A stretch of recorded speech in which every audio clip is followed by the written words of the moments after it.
Avant de commencer l'histoire, dites-nous d'où vous regardez en laissant un commentaire ci-dessous. Si vous appréciez cette vidéo, n'oubliez pas de liker et de vous abonner. Passez une merveilleuse journée. Profitez de l'histoire, tout le monde. New York. Isabella Torres vivait officiellement le pire jour de sa vie lorsqu'elle décida de faire la chose la plus stupide possible, embrasser un parfait inconnu.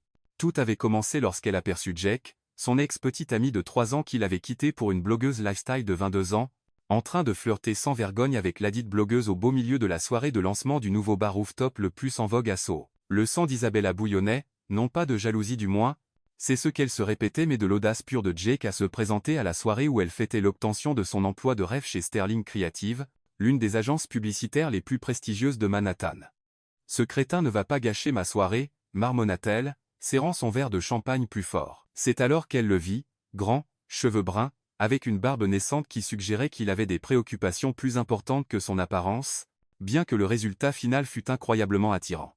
Il se tenait seul au bar, scrollant distraitement sur son téléphone, vêtu d'une chemise bleu marine qui épousait parfaitement ses larges épaules. Parfait.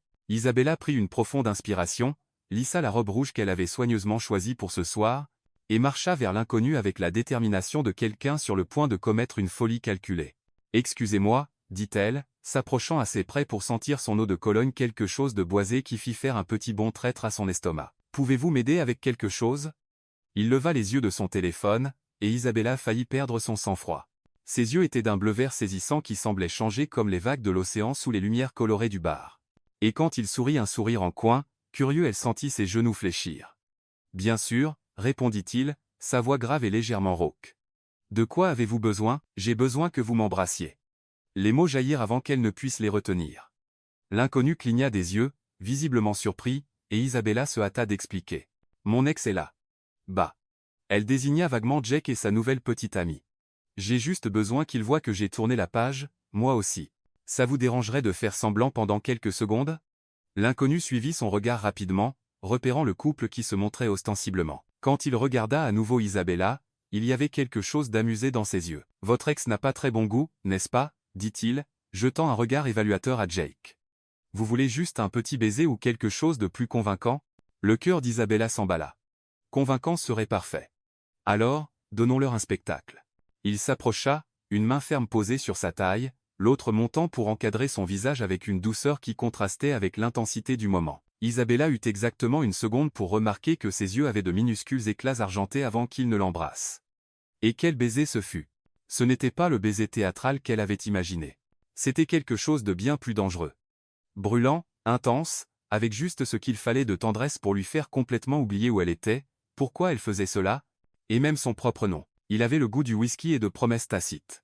Lorsqu'elle se surprit à lui rendre son baiser avec une passion qu'elle ne savait pas posséder, elle comprit qu'elle était en danger. Quand ils se séparèrent, tous deux étaient essoufflés. Le monde avait disparu pendant quelques secondes, et Isabella dut s'agripper à son bras pour ne pas perdre l'équilibre. « Ça a marché ?»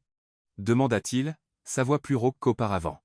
Isabella jeta un coup d'œil rapide vers l'endroit où Jake se tenait et faillit éclater de rire. Son ex les regardait, bouche bée, visiblement choqué.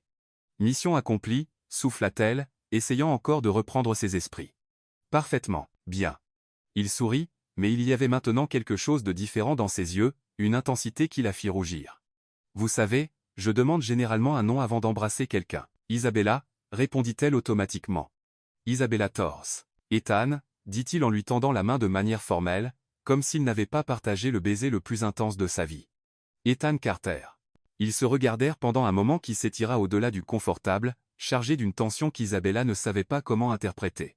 Il y avait quelque chose là, une connexion qui allait au-delà de la commodité du moment. « Je devrais y aller », dit finalement Isabella, bien que chaque fibre de son être lui cria de rester. « Vous devriez », acquiesça Ethan, mais il ne bougea pas. « C'est juste », hésita-t-elle, se mordant la lèvre inférieure, « demain est mon premier jour à un nouvel emploi, et je dois être responsable. » Il termina avec un sourire compréhensif, « Exactement. » « Alors, vas-y, » dit-il doucement. « Et bonne chance avec le nouvel emploi. » Isabella hocha la tête, attrapa son sac, et marcha vers la sortie sur des jambes encore tremblantes. Ce n'est qu'une fois dans l'ascenseur qu'elle réalisa qu'elle n'avait pas demandé son numéro, et qu'il ne lui avait pas demandé le sien.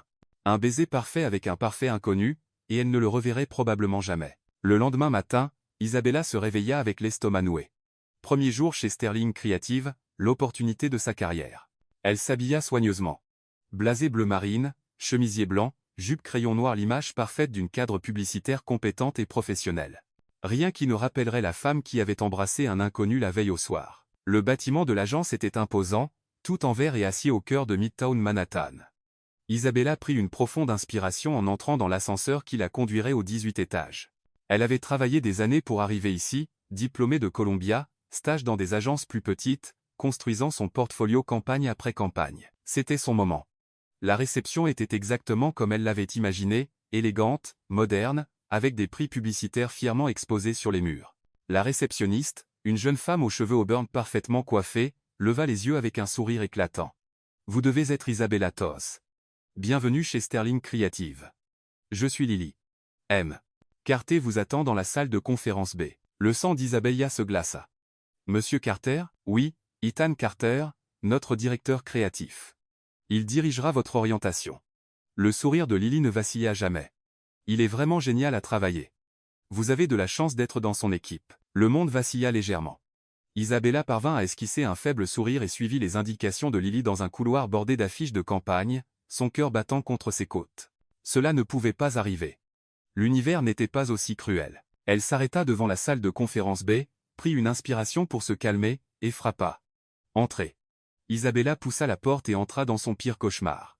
Ethan Carter était assis à la tête d'une longue table en verre, l'air terriblement professionnel dans un costume gris anthracite, ses cheveux légèrement ébouriffés comme s'il y avait passé les mains.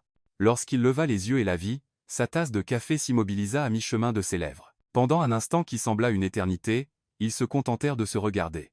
Isabella observa la reconnaissance, la surprise, et quelque chose qui aurait pu être de l'amusement traverser ses traits. « Eh bien, » dit finalement Ethan, posant sa tasse de café avec un soin délibéré, ce sourire en coin familier jouant au coin de ses lèvres. « Ça va être intéressant. » La bouche d'Isabella s'assécha. Son nouveau patron, l'homme avec qui elle devrait travailler tous les jours, était l'inconnu qu'elle avait embrassé la veille avec plus de passion qu'elle n'en avait jamais ressenti pour quiconque. Elle était dans de sérieux ennuis. Le silence s'étira entre eux comme un fil tendu, tous deux semblant figés dans cet instant impossible. L'esprit d'Isabella envisagea une douzaine de scénarios d'évasion. Mais malheureusement, la salle de conférence B n'avait qu'une seule porte, et Ethan était directement dans son champ de vision. « Alors, » dit Ethan, s'adossant à sa chaise avec une expression mêlant amusement et curiosité, « c'est gênant. » Isabella se força à avancer, posant son portfolio sur la table avec des mains qui ne tremblaient que légèrement. « Monsieur Carter, je peux expliquer. » « Vraiment ?» Il haussa un sourcil, et elle retrouva cette même confiance espiègle que la veille. « Parce que je suis sincèrement curieux de savoir quelle explication couvre le fait d'embrasser votre futur patron lors d'une soirée. » La chaleur envahit ses joues. « Je ne savais pas que vous étiez, je veux dire, évidemment, je n'avais aucune idée. Détendez-vous, Thor. » La façon dont il prononça son nom de famille, tout professionnel et correct, fit de nouveau frémir son estomac. « Prenez place. Faisons comme si nous nous rencontrions pour la première fois. » Isabella s'installa dans le siège en face de lui, essayant d'ignorer la manière dont ses yeux semblaient suivre chacun de ses mouvements. Sous l'éclairage fluorescent de la salle de conférence, elle pouvait voir des détails qu'elle avait manqués dans la pénombre du bar. La petite cicatrice au-dessus de son sourcil gauche, la cravate légèrement desserrée, le fait que ses yeux bleu-vert étaient définitivement plus bleus à la lumière du jour. « Bienvenue chez Sterling Creative, Madame Torres », dit-elle formellement, mais il y avait définitivement une pointe de malice dans sa voix. « Je suis Ethan Carter, directeur créatif. Je serai votre superviseur direct. »« Merci, Monsieur Carter », parvint-elle à répondre, essayant d'adopter son ton professionnel. « Je suis très excité d'être ici. Je suis sûr que vous l'êtes. » Il ouvrit un dossier devant lui, probablement son dossier. Diplômé de Columbia, mention summa cum laude. Portfolio impressionnant. 3 ans chez Baxter & Associates, où vous avez travaillé sur la campagne des grands magasins Harper qui a remporté un lion de bronze à Cannes. Isabella cligna des yeux. Elle ne s'attendait pas à ce qu'il soit si bien préparé ou à ce qu'il semble sincèrement impressionné par ses références. « Vous connaissez mon travail. Je connais le travail de tous ceux qui passent cette porte. C'est mon boulot. » Son expression s'adoucit légèrement. « Vous êtes talentueuse, Thor. C'est pourquoi vous êtes ici. » Quelque chose de chaud se déploya dans sa poitrine à ses louanges, rapidement suivi de panique. C'était exactement le problème. Elle était attirée par son patron, et apparemment, il connaissait son parcours professionnel aussi bien qu'il savait embrasser. « À propos d'hier soir », commença-t-elle, mais Ethan leva une main. « Qu'y a-t-il à propos ? Nous devrions probablement en parler. Il n'y a rien à discuter. » La voix d'Ethan était décontractée, mais ses yeux étaient perçants. Deux adultes à une soirée s'aidant mutuellement avec un problème d'ex. Ça arrive tout le temps. Isabella les fixe. Vraiment? Bien sûr. Scénario classique de fausse relation. Très comédie romantique. Le coin de sa bouche tressaillit. Cela dit, votre ex avait l'air d'avoir avalé sa langue. Bien joué. Malgré elle, Isabella sentit un sourire tiré sur ses lèvres. Il avait l'air assez choqué. Mission accomplie. Ethan ferma son dossier et se leva, prêt pour la grande visite.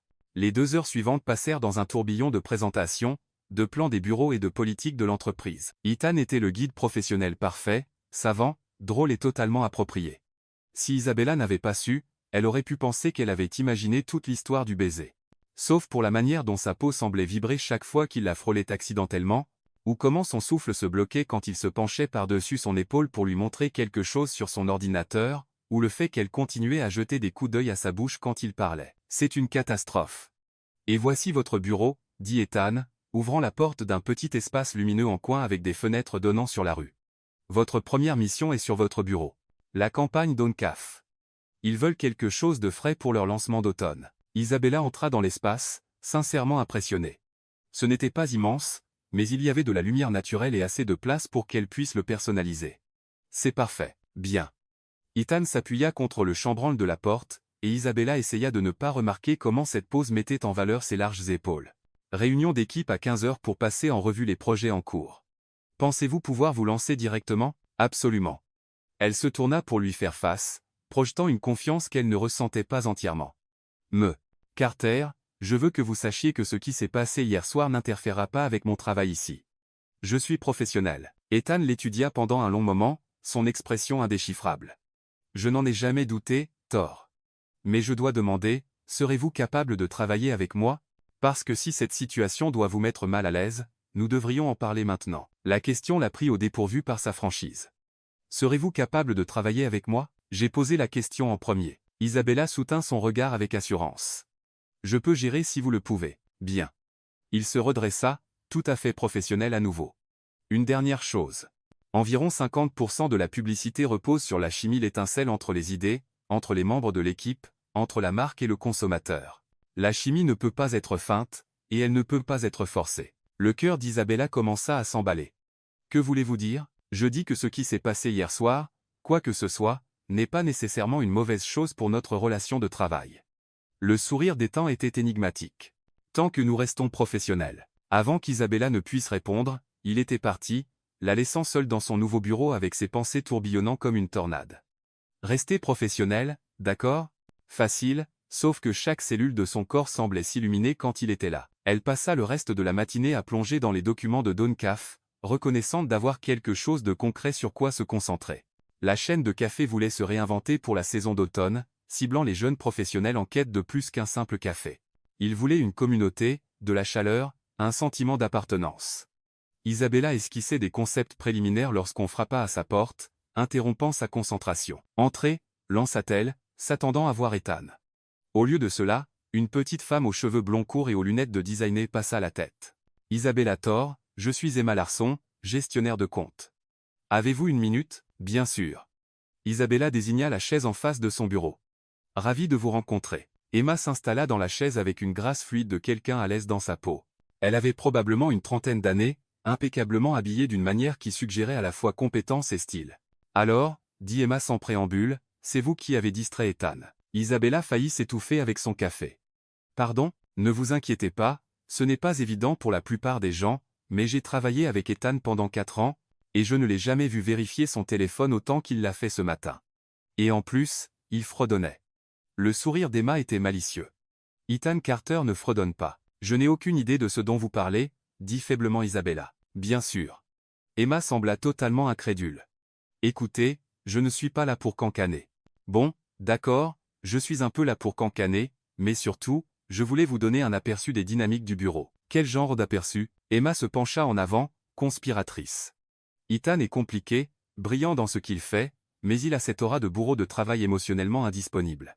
Sa dernière petite amie, Nicole, une vraie reine des glaces, l'a largué il y a environ 6 mois parce que, je cite, « il se souciait plus des campagnes que de l'engagement ». L'estomac d'Isabella se noua. « Pourquoi me dites-vous cela? » Parce que, dit Emma, se levant et lissant sa jupe, je ne l'ai jamais vu regarder quelqu'un comme il vous regardait pendant les présentations du personnel ce matin. Et chérie, ce regard n'était définitivement pas professionnel. Après le départ d'Emma, Isabella tenta de se concentrer sur son travail, mais son esprit vagabondait. Ethan était émotionnellement indisponible. Son ex l'avait quitté pour être trop concentré sur le travail. Et apparemment, il l'avait regardé d'une manière décidément non professionnelle pendant les présentations du matin. Cet emploi était censé être son nouveau départ, sa chance de faire ses preuves dans une agence de premier plan. S'engager avec son patron, surtout un avec des problèmes d'engagement, était exactement le genre de complication qu'elle ne pouvait pas se permettre. À 15 heures précises, Isabella se rendit dans la salle de conférence principale pour la réunion du personnel. Ethan était déjà là, l'air parfaitement composé alors qu'il passait en revue ses notes. Lorsqu'elle entra, leurs regards se croisèrent brièvement, et elle perçut quelque chose qui aurait pu être de la chaleur avant qu'il ne détourne les yeux. Professionnel, se rappela-t-elle.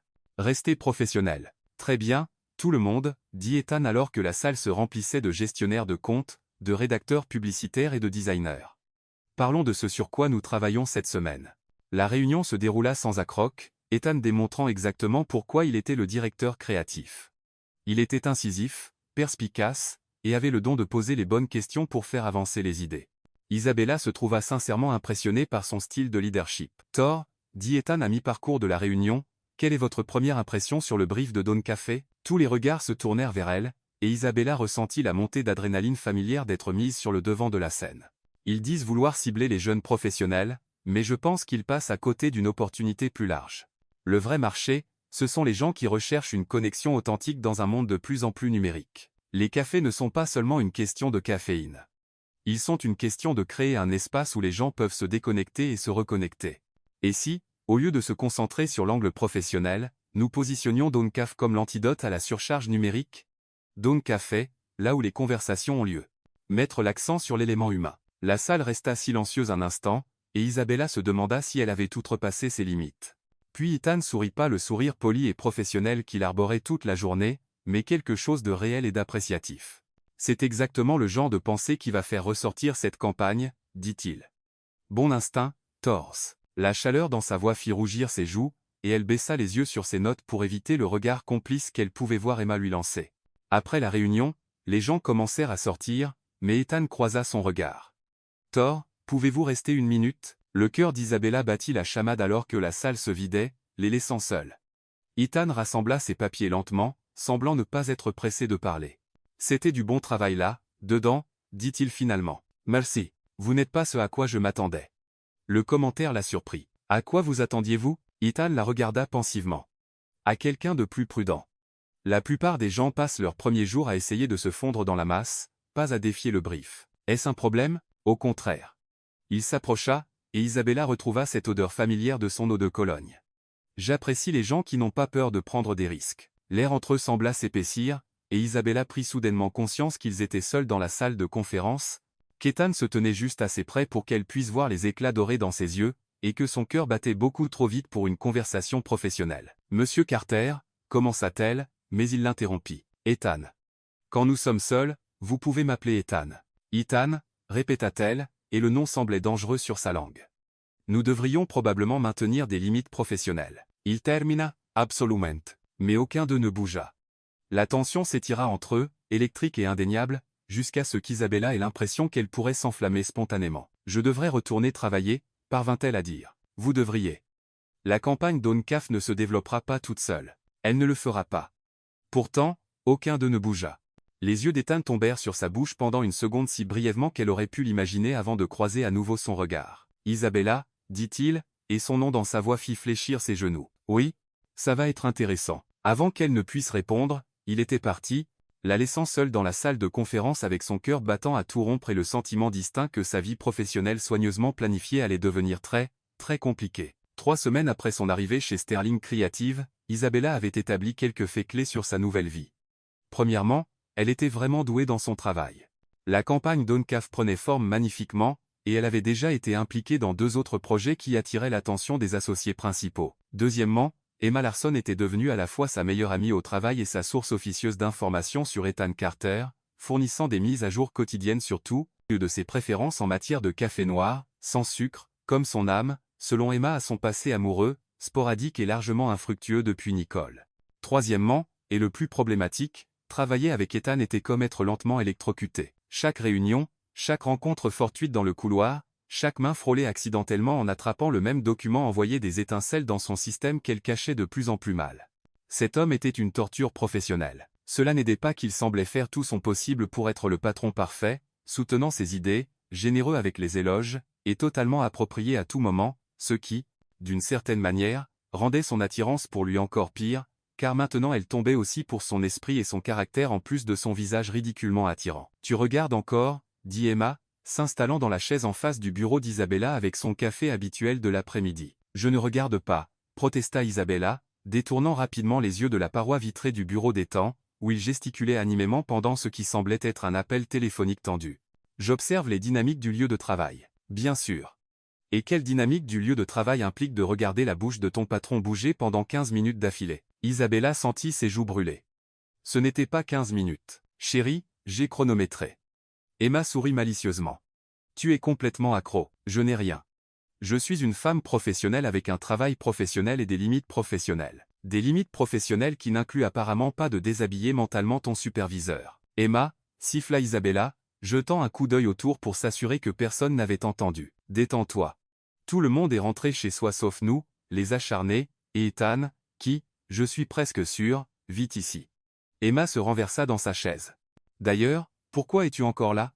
Il est presque 20 heures. » Isabella désigna les documents de campagne éparpillés sur son bureau. « La présentation des hôtels Carlton est demain matin, et je veux m'assurer que tout est parfait. La présentation sur laquelle Ethan travaille depuis des semaines et dont il t'a spécifiquement dit qu'elle était facultative pour toi, je veux contribuer. C'est ma chance de montrer ce que je peux apporter à une présentation pour un client majeur. » Emma l'étudia avec des yeux complices. « Ça n'aurait rien à voir avec le fait d'impressionner un certain directeur créatif, n'est-ce pas ? Ça a à voir avec ma carrière, » dit fermement Isabella, bien qu'elle sache toutes deux que c'était au moins partiellement un mensonge. « D'accord. Eh bien, je m'en vais avant que mon cerveau ne se transforme en bouillie. Essaie de ne pas te surmener, et essaie de ne rien faire que je ne ferai pas si tu te retrouves seul avec M. Grand, brune et émotionnellement compliquée. » Après le départ d'Emma, le bureau plongea dans le calme qui ne vient qu'après les heures de travail. La plupart des lumières étaient tamisées, et Isabella pouvait entendre le bourdonnement lointain de la ville en contrebas.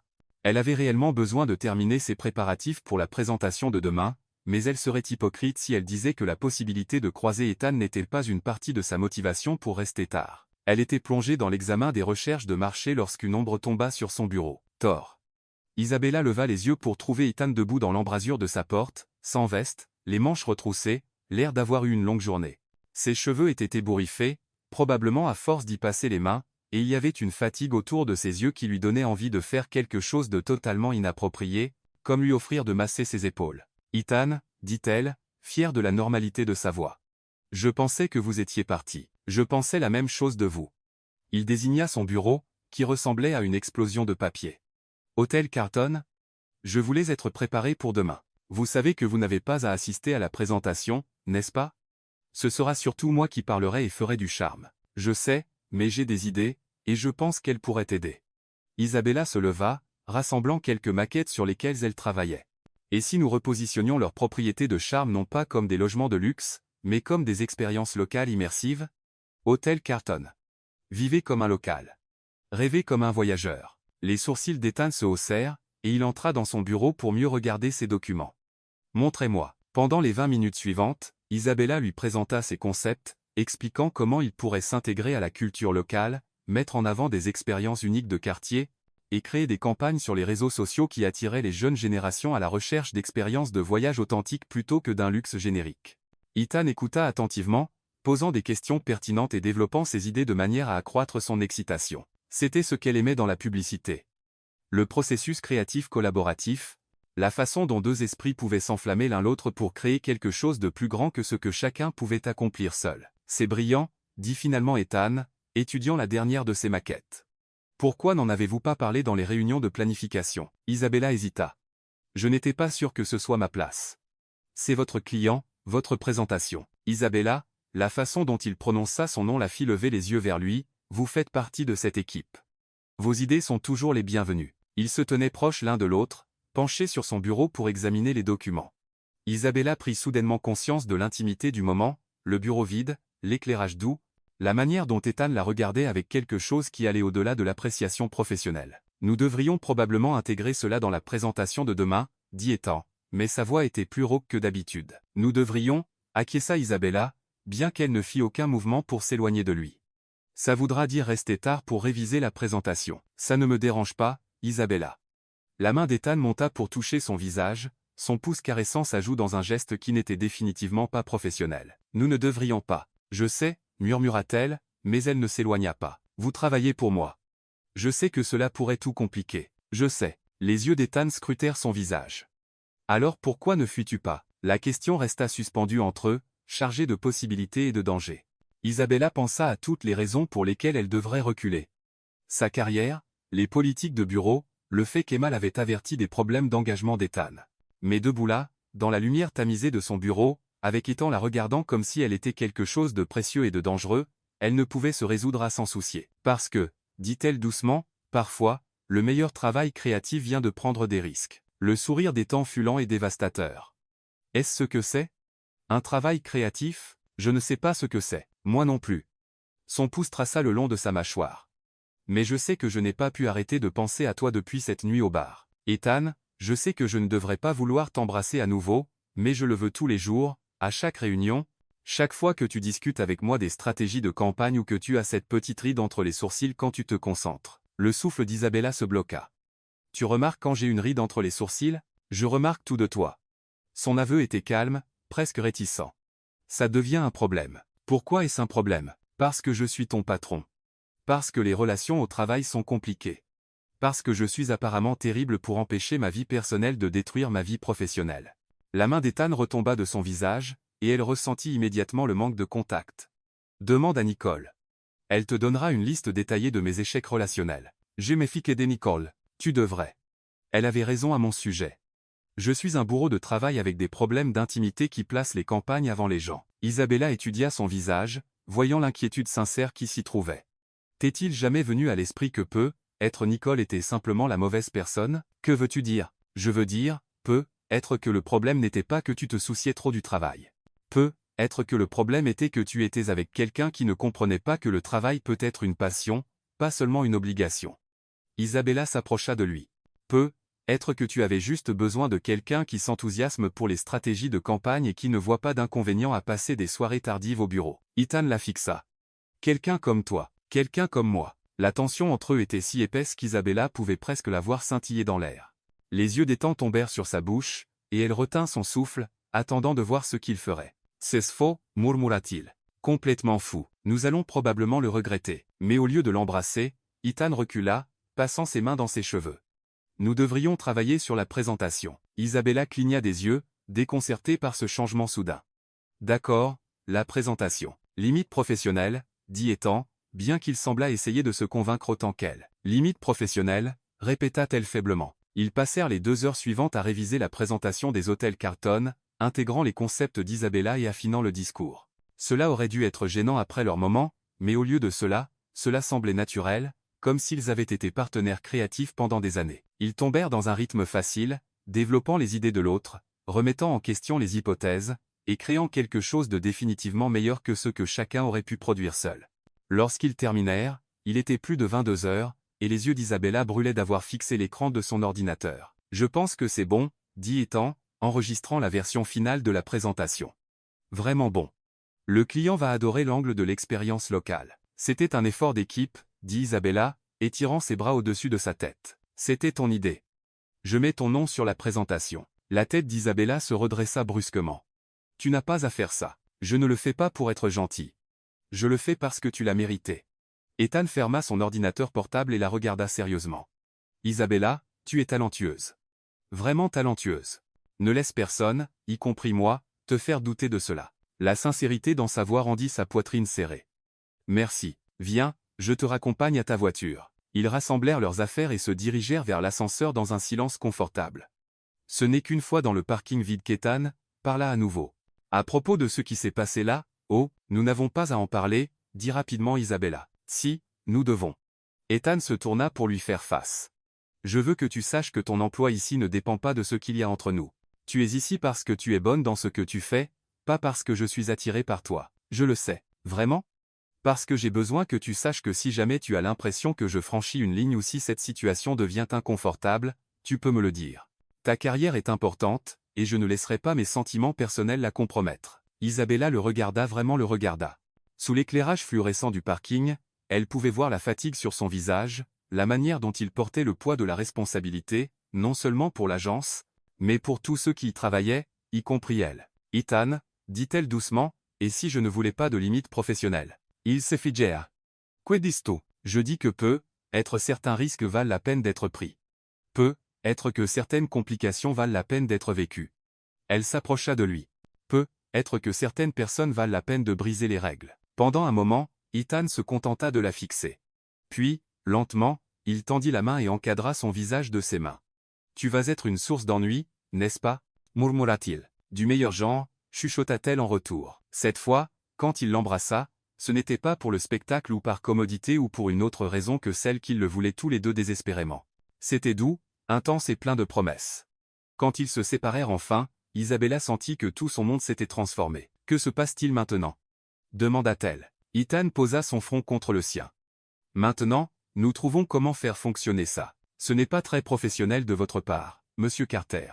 Non, acquiesça-t-il, souriant de ce sourire en coin dont elle tombait définitivement amoureuse. Ce n'est pas. En rentrant chez elle ce soir-là, Isabella ne pouvait s'arrêter de sourire. Elle faisait probablement la plus grosse erreur de sa carrière en s'engageant avec son patron.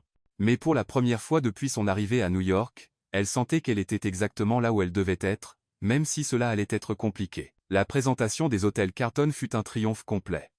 Isabella se tenait au fond de la salle de conférence, essayant de garder son calme alors que la cliente, Diane Carlton elle-même une femme aux yeux perçants dans la cinquantaine qui avait bâti un empire hôtelier de toutes pièces hochait la tête avec approbation devant leur dernière diapositive. L'angle de l'expérience locale est exactement ce qui nous manquait, dit Diane, se penchant en avant sur sa chaise. Nos propriétés ont toujours eu du caractère, mais nous les commercialisions comme des hôtels de luxe génériques. Cette campagne capture ce qui nous rend différents. Ethan, qui avait présenté avec son charme confiant habituel, jeta un coup d'œil en arrière à Isabella avec un regard qui fit battre son cœur. Le concept a en fait été développé par notre nouvelle membre d'équipe, Isabella Torres.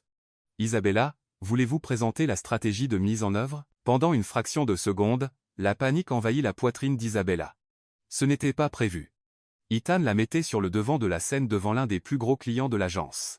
Mais ensuite, elle vit le hochement de tête encourageant qu'il lui donna, la confiance totale dans son expression, et ses nerfs se transformèrent en excitation. Madame Carleton, dit Isabella, avançant vers l'avant de la salle, ce que nous proposons n'est pas seulement une campagne marketing. C'est une transformation complète de la marque qui honore ce que vos hôtels font déjà bien tout en vous positionnant pour la prochaine génération de voyageurs. Pendant les 15 minutes suivantes, Isabella se trouva dans cet état de flux parfait dont rêve tout professionnel créatif, cet état où les idées viennent facilement, et tout ce que vous dites tombe exactement juste. Elle guida Diane à travers la stratégie des réseaux sociaux, les opportunités de partenariat avec des entreprises locales, la manière dont il pourrait transformer les clients de l'hôtel en ambassadeurs de la marque en leur offrant des expériences authentiques qu'ils voudraient partager. Diane posa des questions intelligentes et exigeantes, et Isabella répondit à chacune avec une confiance croissante. Elle était vaguement consciente qu'Ethan la regardait avec quelque chose qui ressemblait à de la fierté, des autres membres de l'équipe de Sterling Creative échangeant des regards impressionnés, mais elle était surtout concentrée sur le frisson de présenter une excellente idée à quelqu'un qui en comprenait véritablement la valeur. Exceptionnel, dit Diane quand Isabella eut terminé. Ethan, vous avez une perle ici. Quand pouvons-nous commencer la mise en œuvre? Après le départ du client, la salle de conférence éclata en félicitations. Emma attrapa Isabella dans une étreinte qui faillit la renverser. Les associés principaux lui serrèrent la main avec une chaleur sincère, et tout le monde semblait parler en même temps de la brillance de la présentation. Mais Isabella n'avait d'yeux que pour Ethan, qui se tenait en retrait avec ce sourire en coin dont elle devenait dangereusement éprise. Pas mal pour votre première présentation client majeur, dit-il quand ils eurent enfin un moment seuls. Pas mal? J'étais incroyable, et vous le savez, répondit Isabella, se sentant euphorique de succès et d'adrénaline. Le sourire d'Ethan s'élargit. Vous étiez incroyable. Complètement incroyable. Je n'ai jamais vu Diane Carlton aussi enthousiaste à propos de quoi que ce soit. Je n'aurais pas pu le faire sans que vous mettiez mon nom sur la présentation ou sans que vous me jetiez dans le grand bain tout à l'heure. Vous étiez prête pour le grand bain. Je me suis juste assuré que vous le sachiez. Ils se tenaient là à se regarder, et Isabella prit soudainement conscience qu'ils étaient seuls dans la salle de conférence, qu'Ethan la regardait comme si elle venait de conquérir le monde, et qu'elle ne voulait rien de plus que de l'embrasser follement. Nous devrions probablement. Commença-t-elle. Retournez au travail, termina Ethan. Mais aucun d'eux ne bougea. Les gens pourraient remarquer si nous sommes absents. Peut-être. Emma est déjà suspicieuse. Emma est suspicieuse à propos de tout. Isabella rit. C'est vrai. Hier, elle m'a accusé d'avoir une dépendance secrète au café parce que j'étais trop alerte pendant la réunion du matin. Aviez-vous une dépendance secrète au café? J'avais un problème secret de je suis resté, éveillé jusqu'à 2 heures du matin, à penser à mon patron, mais je ne pensais pas que c'était une conversation appropriée pour le bureau. Les mots glissèrent avant qu'Isabella ne puisse les arrêter, et elle sentit immédiatement ses joues brûler. L'expression d'Ethan changea, une lueur de chaleur dans ses yeux. Isabella, désolé, c'était. Ne t'excuse pas. Ethan s'approcha, sa voix tombant dans ce ton rauque qui faisait fléchir ses genoux. Sais-tu ce que je faisais à 2 heures du matin? Travailler sur des rapports clients? Penser à toi. L'aveu resta suspendu entre eux, chargé de possibilités et de dangers. Isabella sentit son souffle se bloquer alors qu'Ethan tendait la main pour toucher son bras, son pouce traçant un petit cercle qui envoyait des étincelles à travers tout son système nerveux. C'est dangereux, murmura-t-elle. Je sais. N'importe qui pourrait. Je sais. Nous avons convenu de rester professionnels. Nous avons convenu de trouver comment faire au fur et à mesure. La main d'Ethan monta pour encadrer son visage. Comment ça fonctionne pour toi? Terriblement. Je peux à peine me concentrer en réunion. Hier, j'ai passé 20 minutes à regarder tes mains pendant la revue de la campagne. Le sourire d'Ethan était malicieux. Mes mains? Tu as des mains très distrayantes. Raymond? Avant qu'Isabella ne puisse répondre, la porte de la salle de conférence s'ouvrit, et Emma entra, jeta un coup d'œil à leur proximité avec la main d'Ethan sur le visage d'Isabella, et fit immédiatement demi-tour. Rien à voir ici, annonça-t-elle bruyamment dans le couloir derrière elle.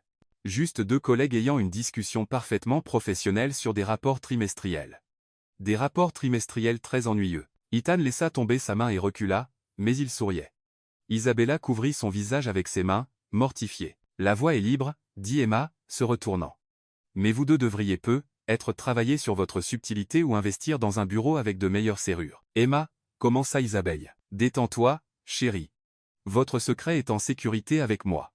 Mais la prochaine fois, être avoir votre discussion professionnelle quelque part qui n'a pas de mur en verre. Après le départ d'Emma, secouant la tête et marmonnant quelque chose sur les romances de bureau, Isabella et Ethan se regardèrent et éclatèrent de rire. Tant pis pour la discrétion, dit Isabella. Emma allait le découvrir tôt ou tard de toute façon. Elle a des pouvoirs d'observation surnaturels. Que va-t-on faire? Ethan réfléchit à cela. Nous allons être plus prudents, et nous allons prendre ça lentement très lentement parce que même si j'ai envie de t'emmener dîner ce soir, demain soir et tous les soirs dans un avenir prévisible, nous savons tous les deux que cette situation est compliquée. Isabella ressentit un mélange de déception et de soulagement. Il avait raison, bien sûr. S'engager avec son patron était déjà assez risqué sans se précipiter. Alors, à quoi ressemble lentement? Demanda-t-elle. Ça ressemble à nous apprendre à nous connaître en dehors du travail. Un café, peut-être, ou un déjeuner, des conversations qui n'impliquent pas de campagne client ou de politique de bureau. Ça semble. Isabella marqua une pause, cherchant le mot juste, agréable. Vraiment agréable. Bien, parce que je veux tout savoir sur toi, Isabella Tors. Comment tu étais à l'université, ce qui t'a donné envie de faire de la publicité, ce que tu fais quand tu n'élabores pas de brillantes stratégies de campagne. La façon dont il le dit, avec une curiosité sincère et quelque chose qui aurait pu être de la tendresse, rendit la poitrine d'Isabella serrée. Je veux savoir ces choses sur toi aussi, admit-elle. Alors, nous trouverons lentement. Le reste de l'après-midi passa dans un tourbillon de félicitations de collègues et de travail de suivi pour le comte Carlton. Isabella tenta de se concentrer sur ses tâches mais se surprit à voler des regards vers le bureau d'Ethan, où il était visible à travers les parois vitrées, paraissant ridiculement attirant tout, en examinant des contrats. Vers 17 heures, son téléphone vibra avec un texto d'un numéro inconnu. Café demain matin avant le travail? Il y a un endroit appelé Blue Brew à 2 blocs du bureau. Sepsero. Ethan. Isabella fixa le message, son cœur faisant une petite danse. Il avait obtenu son numéro dans son dossier d'employé, ce qui aurait probablement dû l'inquiéter d'un point de vue professionnel, mais cela semblait juste excitant. Parfait. À demain, répondit-elle. Sa réponse arriva presque immédiatement, hâte de te voir. Isabella souriait encore à son téléphone quand Emma apparut à son bureau. Bonne nouvelle ou nouvelle dévastatrice? Demanda Emma, notant l'expression d'Isabella. Quoi? Tu as cet air. Soit tu viens de te faire inviter par Monsieur Grand, Brown est compliqué, soit tu as découvert que tes prêts étudiants ont été annulés. Comme le second est statistiquement impossible, je parie sur le premier. Café, dit Isabella, incapable de retenir son sourire. Nous prenons un café. Le café, c'est bien. Le café, c'est sûr. Le café, c'est le genre de chose qui ne finira absolument pas avec vous deux en train de vous embrasser dans les placards à fournitures. Emma quoi? Je dis juste, le café mène au déjeuner. Le déjeuner mène au dîner. Le dîner mène à... J'ai compris la progression. Merci. Emma sourit. Je suis heureuse pour toi, tu sais. Ethan est un bon gars, malgré ses problèmes d'engagement et ses tendances de bourreau de travail. Et tu es bonne pour lui. Comment pourrais-tu le savoir? Parce que j'ai travaillé avec lui pendant 4 ans, et je ne l'ai jamais vu sourire autant qu'il l'a fait ces 3 dernières semaines. Et aussi, il fredonne. Ethan Carter ne fredonne pas sauf si quelque chose de majeur a changé dans son univers. Ce soir-là, Isabella rentra chez elle dans son petit mais charmant appartement à Brooklyn Heights et appela immédiatement sa meilleure amie de l'université, Mia, qui était maintenant avocate à San Francisco. « Laisse-moi résumer », dit Mia après qu'Isabella eut expliqué toute la situation. « Tu as embrassé ton futur patron à une soirée pour rendre ton ex jaloux, puis tu as découvert qu'il était vraiment ton patron, et maintenant vous sortez ensemble. Nous ne sortons pas ensemble. Nous prenons un café. Chérie, quand un homme te regarde comme tu as décrit Ethan te regarder, le café n'est que l'entrée. C'est insensé, n'est-ce pas? » Isabella s'effondra sur son canapé, soudain épuisée. « Je mets ma carrière en danger pour un gars que je connais à peine. »« Mets-tu vraiment ta carrière en danger ?» demanda Mia. « Je veux dire. » Isabella réfléchit à cela. « Je ne pense pas. Il n'a été que soutien pour mon travail. Si quoi que ce soit, être près de lui me rend plus créative, plus confiante. Alors être que la question n'est pas de savoir si c'est un risque pour ta carrière. Être que la question est de savoir si ça vaut le risque pour ton cœur. Que veux-tu dire? Je veux dire, d'après ce que tu m'as dit, ce type Ethan semble assez incroyable. Mais tu as aussi dit que son ex l'a largué pour être émotionnellement indisponible. Es-tu prête à l'éventualité qu'il ne soit pas prêt pour quelque chose de sérieux? La question frappa Isabella comme une éclaboussure d'eau froide. Elle avait été tellement prise par l'excitation de leur attirance mutuelle qu'elle n'avait pas vraiment considéré ce qu'Ethan pourrait chercher dans tout cela quoi que ce soit. Je ne sais pas, admit-elle. Eh bien, c'est pour ça qu'il y a le café, pour comprendre les choses. Après avoir raccroché avec Mia, Isabella passa la soirée à essayer de lire un livre, mais son esprit revenait sans cesse au rendez-vous café du lendemain matin. De quoi parlerait-il? Que voulait-elle de cette situation? Que voulait-il? Lorsqu'elle se coucha, elle n'était pas plus près des réponses, mais elle était définitivement plus nerveuse. Elle arriva à Blue Brew Coffee le lendemain matin 5 minutes en avance, portant un jean sombre, un pull gris doux et des bottes décontractées mais soignées. Le café était animé par l'affluence matinale, rempli de professionnels attrapant un café avant le travail. Mais elle repéra Ethan immédiatement à une table d'angle. Il avait visiblement eu la même idée de décontracté mais soigné, portant un jean sombre et une chemise bleu clair avec les manches retroussées. Quand il la vit, son visage s'illumina d'un sourire qui fit frémir son estomac. « Tu es venu, dit-il, se levant pour lui donner une brève étreinte qui sentait le café et cette eau de Cologne dont elle devenait accro. Pensais-tu que je ne viendrais pas? Je pensais qu'il y avait 50% de chances que tu reprennes tes esprits et décides que c'était une terrible idée. » Isabella s'installa dans la chaise en face de lui. Le jury n'a pas encore tranché sur si c'est une terrible idée, mais je me suis dit que je te devais un café après que tu m'as laissé voler la vedette pendant la présentation d'hier. Tu n'as rien volé. Tu l'as mérité. L'expression d'Ethan devint sérieuse. Je pensais ce que j'ai dit hier, Isabella. Tu es incroyablement talentueuse. Ne laisse jamais personne te faire sentir que tu ne mérites pas d'être dans cette pièce. La sincérité dans sa voix rendit sa poitrine serrée. Merci. Ça compte beaucoup, bien. Maintenant, dis-moi quelque chose qui n'est pas dans ton dossier d'employé. Comme, qu'est-ce qui t'a donné envie de faire de la publicité? Que fais-tu pour t'amuser? Pourquoi as-tu déménagé à New York? Isabella enroula ses mains autour de sa tasse de café, réfléchissant par où commencer. J'ai déménagé à New York parce que je voulais prouver que je pouvais réussir quelque part où personne ne connaissait mon histoire. J'ai grandi dans une petite ville de l'Ohio où tout le monde se connaissait, et j'avais l'impression d'étouffer. New York semblait être un endroit où je pouvais être qui je voulais être. Et qui voulais-tu être? Quelqu'un qui comptait, quelqu'un qui pouvait créer des choses qui touchaient les gens, qui les faisaient penser ou ressentir différemment le monde. Elle marqua une pause, réalisant à quel point cela sonnait. Ça doit sembler incroyablement naïf. Ça semble passionné. Il y a une différence. Ethan se pencha en avant, ses yeux fixés sur son visage. Et la publicité en particulier? Pourquoi pas l'art, l'écriture ou un autre domaine créatif? Parce que la publicité, c'est comprendre les gens ce qu'ils veulent, ce dont ils ont besoin, de quoi ils ont peur, ce qui les rend heureux. C'est de la psychologie, de la créativité et de la stratégie réunies. Et quand tu fais ça bien, quand tu crées quelque chose qui connecte vraiment avec les gens, c'est comme de la magie. Est-ce ce que tu as ressenti hier pendant la présentation? Isabella hocha la tête. C'était comme si tout s'emboîtait: le client, la créativité, la stratégie, Tout s'est parfaitement aligné. C'est une addiction, dit Ethan avec un sourire entendu. Ce sentiment. Une fois que tu l'as ressenti, tu le poursuivras pour le reste de ta carrière. Est-ce ce que tu fais? Poursuivre ce sentiment tous les jours? L'expression d'Ethan devint pensive. Bien que dernièrement, je l'ai trouvé dans des endroits inattendus. La façon dont il la regarda en disant cela fit rougir les joues d'Isabella. Comme où? Comme te regarder présenter à Diane Carlton? Comme te voir t'enthousiasmer pour des stratégies de campagne? Comme avoir des conversations avec quelqu'un qui comprend pourquoi je reste tard au bureau, pas parce que je dois, mais parce que j'aime ce que je fais. Nicole ne comprenait pas ça. Le sourire d'Ethan devint ironique. Nicole pensait que mon travail était quelque chose que je faisais pour payer la vie que nous étions censés avoir ensemble. Elle n'a jamais compris que cette vie n'était pas séparée de ma vie. C'en était une partie. Quel genre de vie voulait-elle? Le genre où je quittais le bureau à 17h30 tous les jours, où nous avions des dîners avec des couples de sa classe de yoga, où je me souciais plus du nombre de fils que des budgets de campagne. Ethan secoua la tête. Il n'y a rien de mal à vouloir ça. Ce n'était juste pas moi. Qu'est-ce qui est toi? Ethan resta silencieux un moment, semblant considérer la question sérieusement. Quelqu'un qui s'enthousiasme pour un excellent travail créatif. Quelqu'un qui croit que ce que nous faisons compte, qu'une bonne campagne peut changer la manière dont les gens voient le monde. Quelqu'un qui ne voit pas d'inconvénient à travailler tard si cela signifie améliorer quelque chose. Quelqu'un qui met son nouvel employé dans une présentation client parce qu'il croit qu'elle peut gérer. Quelqu'un qui reconnaît le talent et n'en est pas menacé. Le sourire d'Ethan était doux. Quelqu'un qui se demande ce que ce serait de trouver un partenaire qui s'enthousiasme pour les mêmes choses que moi. Le mot partenaire resta suspendu entre eux, chargé de possibilités. Isabella sentit son cœur s'accélérer. Est-ce ce que tu cherches? Un partenaire? Je cherche quelqu'un qui me donne envie de prendre des risques, dit Ethan doucement. Quelqu'un qui me défie d'être meilleur dans ce que je fais. Quelqu'un qui ne voit pas ma passion pour ce travail comme un défaut de caractère. Quelqu'un comme toi. Quelqu'un comme moi, quelqu'un exactement comme toi. Ils restèrent assis dans un silence confortable un moment, le poids de l'aveu s'installant entre eux.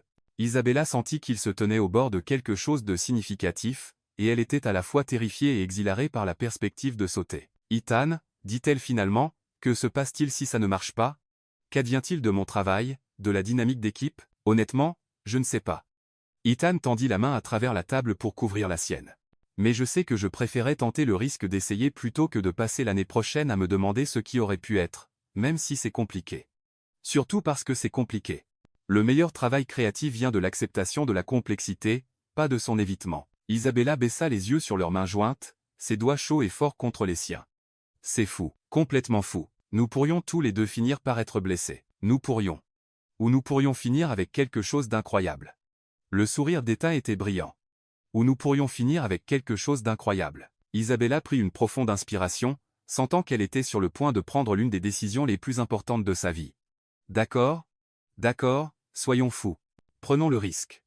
Voyons ce qui se passe quand nous arrêterons de lutter contre ça et commencerons à l'explorer. La main d'Ethan se resserra sur la sienne. Es-tu sûr? Non, mais je suis prête à le découvrir. Bien, dit Ethan, portant sa main à ses lèvres et y déposant un doux baiser sur ses phalanges. Parce que j'espérais que tu dirais ça. En retournant au bureau ensemble, Isabella sentit que le monde s'était déplacé sur son axe. Elle était encore nerveuse à propos des complications à venir, toujours inquiète des implications professionnelles. Mais sous tout cela, il y avait un sentiment de justesse qu'elle ne pouvait ignorer. Pour la première fois de sa vie, elle choisissait le risque plutôt que l'option sûre. Et cela semblait absolument terrifiant et complètement parfait à la fois. Une règle, dit Ethan alors qu'ils approchaient du bâtiment de Sterling Creative. Laquelle? Au travail, nous sommes collègues des collègues professionnels, appropriés qui travaillent très bien ensemble. Et en dehors du travail, le sourire d'Ethan était dévastateur. En dehors du travail, nous découvrons ce que c'est. Je peux vivre avec ça. Bien, parce que je t'emmène dîner demain soir, et j'ai l'intention de découvrir tout ce qu'il y a à savoir sur Isabella Thor qui n'est pas dans ton dossier d'employé. En entrant dans le bâtiment ensemble, Isabella surprit Emma les observant à travers les portes vitrées avec un sourire entendu. Elle allait certainement devoir s'expliquer, mais pour l'instant, elle était contente de prendre l'ascenseur jusqu'au 18e étage avec Ethan, lui jetant des regards furtifs et sentant qu'elle était exactement là où elle devait être. Complications et tout. Le dîner était censé être simple. Un restaurant tranquille dans le village, de la bonne nourriture, une meilleure conversation, et l'occasion pour Isabella et Ethan d'explorer ce qui se passait entre eux, sans les regards attentifs de leurs collègues. Ce qu'Isabella n'avait pas prévu, c'était à quel point Ethan serait dévastateur dans un pull gris foncé et un gant, ou comment l'éclairage intime du restaurant rendrait ses yeux encore plus incroyablement bleu-vert, Ou comment le simple fait de le regarder lire le menu ferait frémir son estomac comme si elle avait à nouveau 6 ans. « Tu vois quelque chose qui te plaît ?» demanda Ethan, levant les yeux de son menu avec ce sourire en coin qui devenait dangereusement familier. « Quelques trucs, répondit Isabella. Et à la manière dont ses yeux s'assombrirent légèrement, elle sut qu'il avait saisi le double sens. Ils étaient assis à une table d'angle dans un endroit italien confortable appelé Bellas, qu'Ethan avait découvert lors de sa première année à New York. Les murs étaient en briques, couverts de photos en noir et blanc de ce qui semblait être la véritable grand-mère italienne de quelqu'un. Tout l'endroit avait ce genre de charme authentique qui ne pouvait pas être fabriqué. « Cet endroit est parfait, » dit Isabella, regardant autour d'elle avec appréciation. « Comment l'as-tu trouvé ?» En errant dans la ville quand je suis arrivé ici, me sentant complètement dépassé et terriblement nostalgique. Je me promenais sans but après une autre journée de 18 heures à mon premier job en agence, et j'ai senti l'ail et le romarin et suivi mon nez comme un personnage de dessin animé. L'expression d'Ethan devint tendre avec le souvenir. La propriétaire, Lucia, m'a jeté un coup d'œil, ce gars épuisé, un peu désespéré dans un costume mal ajusté, et m'a pratiquement adopté. Elle me nourrit depuis. D'où as-tu déménagé? Boston, né et élevé. Toute ma famille est encore là, parents, 2 sœurs, environ une douzaine de cousins, tous se demandant pourquoi j'ai quitté la Nouvelle-Angleterre pour le chaos de New York. Isabella essaya d'imaginer Ethan avec une grande famille, des dîners du dimanche, le genre de racines qu'elle n'avait jamais vraiment eu. Ça te manque parfois? Ça me manque de savoir où tout est. La cuisine de ma mère à 5 minutes. La manière dont les gens à Boston ne sont pas si pressés qu'ils en oublient d'être humains. Ethan marqua une pause, réfléchissant. Mais ça ne me manque pas de sentir que je devais rentrer dans une boîte prédéterminée pour moi. À Boston, j'étais le fils de Tom Carter, celui qui était doué avec les chiffres et qui reprendrait probablement le cabinet comptable familial. À New York, je peux être qui je veux être. Tom Carter, mon père. Il est comptable, fait les impôts pour la moitié du North End depuis 30 ans. Bon gars, solide, mais il n'a jamais compris pourquoi je voulais faire de la publicité. Il me présente encore comme mon fils qui travaille dans le marketing, comme si c'était une sorte de condition médicale. Isabella rit. Mes parents sont pareils. Ils disent aux gens que je travaille avec des ordinateurs parce qu'ils ne comprennent pas vraiment ce que la publicité numérique implique. Que font-ils? Ma mère est professeure d'anglais au lycée. Mon père gère le magasin de quincaillerie local. Ce sont de bonnes personnes, des gens simples, mais ils pensent que mon travail est une sorte d'arnaque élaborée où les entreprises me paient pour faire de jolies images. Isabella joua avec son verre de vin. Il voulait que je retourne dans l'Ohio après l'université, que j'épouse mon petit ami du lycée, Nat, et que j'enseigne dans la même école que ma mère. Nat Wilson, capitaine de l'équipe de football, major de promo, vend actuellement des assurances et entraîne la Little League. C'est en fait un gars vraiment sympa. Mais l'idée de passer ma vie dans une ville où la plus grande excitation est le festival annuel du maïs me donnait envie de grimper au mur. Je voulais quelque chose de plus grand, quelque chose qui me défie, quelque chose qui compte. Ethan tendit la main à travers la table et couvrit la sienne. Et tu l'as trouvé. Je commence à penser que j'ai trouvé plus que ce que je cherchais. Les mots glissèrent avant qu'Isabella ne puisse les arrêter, plus honnête qu'elle n'avait prévu d'être. Le pouce d'Ethan traça sur ses phalanges, provoquant des étincelles le long de son bras. Bien, dit-il doucement. Parce que j'ai définitivement trouvé plus que ce que je cherchais. Ils commandèrent de l'ossobuco pour Ethan, des raviolis au homard pour Isabella, et tombèrent dans le genre de conversation facile qui semblait avoir duré des années au lieu d'heures.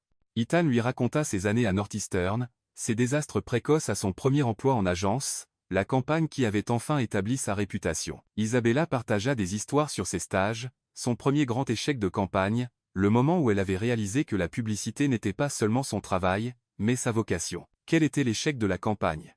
Demanda Ethan, remplissant leur verre de vin. Oh, c'était spectaculaire. 2e année chez Baxter & Associates, ils m'ont donné une chance de diriger le pitch pour une chaîne de fitness locale. J'étais tellement nerveuse et tellement désireuse d'impressionner que j'ai complètement suranalysé tout. Isabella grimaça au souvenir.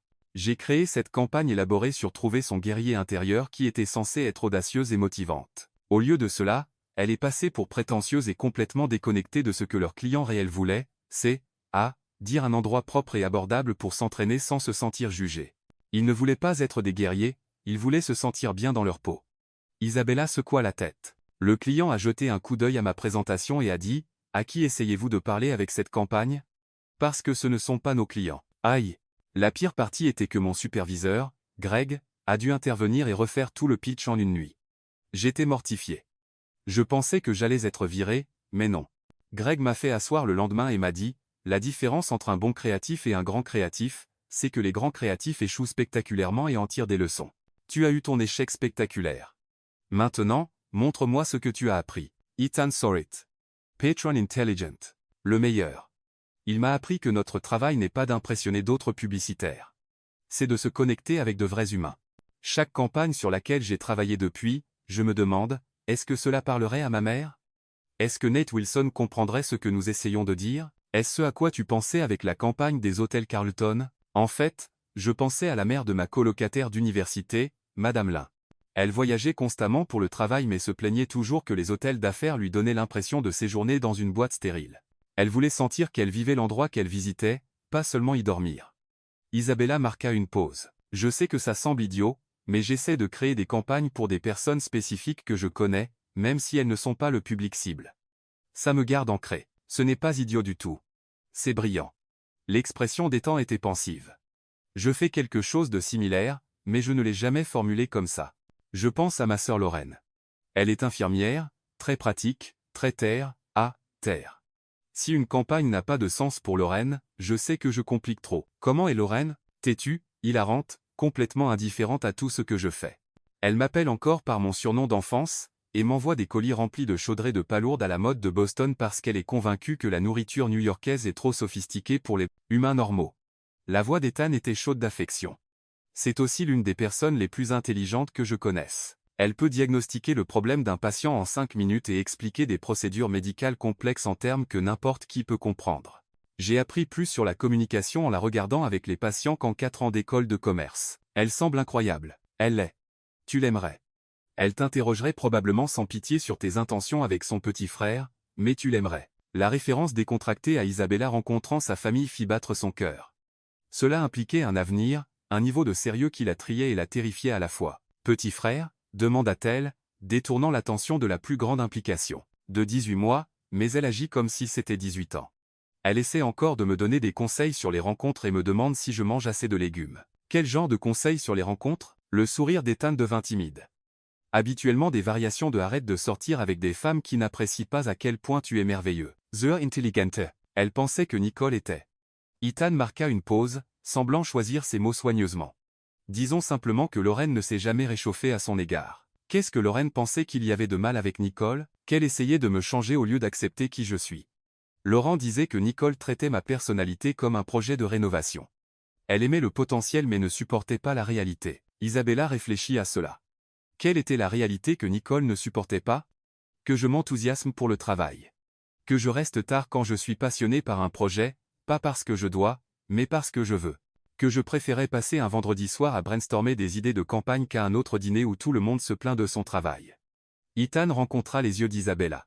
Que je cherche un partenaire qui veut construire quelque chose ensemble, pas quelqu'un qui veut que je construise une vie autour d'eux. Quelle est la différence? Construire quelque chose ensemble signifie que nous sommes tous les deux passionnés par ce que nous faisons et que nous soutenons les ambitions de l'autre.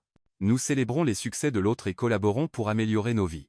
Construire une vie autour de quelqu'un signifie sacrifier ce qui fait de vous ce que vous êtes pour correspondre à leur vision de ce que vous devriez être. Isabella sentit quelque chose s'enclencher. Nicole voulait que tu construises une vie autour d'elle. Nicole voulait que je sois assez successful pour fournir le style de vie qu'elle voulait, mais pas si passionnée par mon travail que ça interfère avec ses plans. L'expression d'Ethan devint distante. Elle se fâchait quand je travaillais tard, mais elle se fâchait aussi si nous ne pouvions pas nous permettre les vacances qu'elle voulait ou l'appartement qu'elle pensait que nous devrions avoir. Elle voulait les avantages de ma carrière sans accepter l'engagement qu'elle requérait. Ça semble épuisant. Ça l'était. J'ai passé 3 ans à essayer d'être quelqu'un que je n'étais pas, me demandant pourquoi je me sentais si déconnecté de ma propre vie. La main d'Ethan trouva la sienne à nouveau. L'ironie est que plus j'essayais d'être ce qu'elle voulait, pire je devenais dans mon travail, ce qui me rendait encore plus frustré et distant. C'est pourquoi vous avez rompu? Elle m'a quitté, en fait.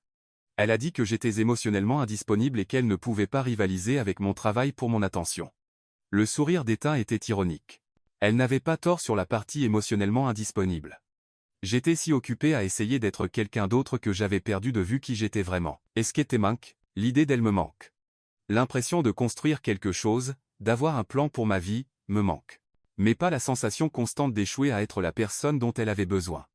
Et maintenant, la voix d'Ethan devint douce, intense. Maintenant, je suis assis en face de quelqu'un qui s'enthousiasme quand je parle de stratégie de campagne, qui est resté tard pour travailler sur une présentation parce qu'elle voulait contribuer, qui me fait me sentir plus moi-même que je ne l'ai été depuis des années. Maintenant, je me demande si j'ai cherché les mauvaises choses au mauvais endroit. Isabella sentit son souffle se bloquer. La conversation avait pris un tournant vers un territoire qui semblait à la fois excitant et dangereux. Ils allaient au-delà d'une relation décontractée pour quelque chose de plus profond, quelque chose qui avait le potentiel de tout changer. « Ethan, dit-elle prudemment, que cherches-tu ? » Vraiment ? Il resta silencieux un long moment, son pouce traçant toujours des motifs sur sa main. Quand il parla, sa voix était réfléchie, délibérée. « Je cherche quelqu'un qui me défie d'être meilleur dans ce que je fais. Quelqu'un qui a ses propres rêves et ambitions, pas seulement des plans pour faire partie des miens. Quelqu'un qui comprend que la passion pour le travail n'est pas la même chose qu'être un bourreau de travail, que aimer ce que l'on fait est en réalité un don, pas un défaut de caractère. » Il marqua une pause, ses yeux rencontrant les siens avec intensité. « Je cherche quelqu'un qui me donne envie de prendre des risques, tant sur le plan personnel que professionnel. Quelqu'un qui me fait rire, qui me remet à ma place, qui s'enthousiasme pour les mêmes choses que moi. » Son sourire était doux, presque vulnérable. « Quelqu'un qui me fait me sentir moi-même, mais en mieux. » C'est une liste assez spécifique. En effet. Et pour la première fois de ma vie, je suis assis en face de quelqu'un qui correspond parfaitement à cette liste. Isabella sentit son cœur s'emballer. C'était le moment où elle pouvait faire diversion, plaisanter, garder les choses légères, où elle pouvait être aussi honnête qu'il l'avait été, prendre le même risque qu'il prenait. « Puis-je te dire quelque chose ?» dit-elle. « Quand j'ai déménagé à New York, je me suis fait une promesse. J'ai promis que je ne me contenterais de rien de moins qu'extraordinaire, ni dans ma carrière, ni dans mes relations, ni dans ma vie. » Elle prit une inspiration tremblante. « J'ai eu des relations avant, mais elles m'ont toutes semblé comme des brouillons, comme si je m'entraînais pour la vraie chose. Et maintenant, je suis terrifié parce que ça ne ressemble pas à un entraînement. Ça ressemble à la vraie chose. Et ça arrive au pire moment possible avec la personne la plus compliquée possible. » Le sourire d'Ethan était éclatant.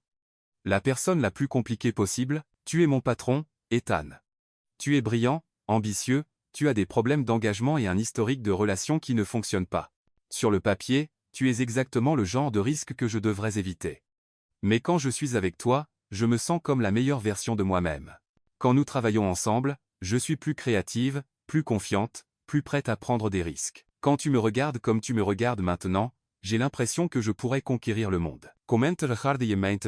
Comme si j'étais quelque chose de précieux, de dangereux et qui vaut la peine de se battre. » Ethan se leva brusquement, sortit son portefeuille de sa poche et jeta de l'argent sur la table. « Viens. Où allons-nous ? Quelque part où nous pouvons continuer cette conversation sans public. » Ils quittèrent le restaurant et se promenèrent dans le village, l'air d'octobre frais mais pas encore froid.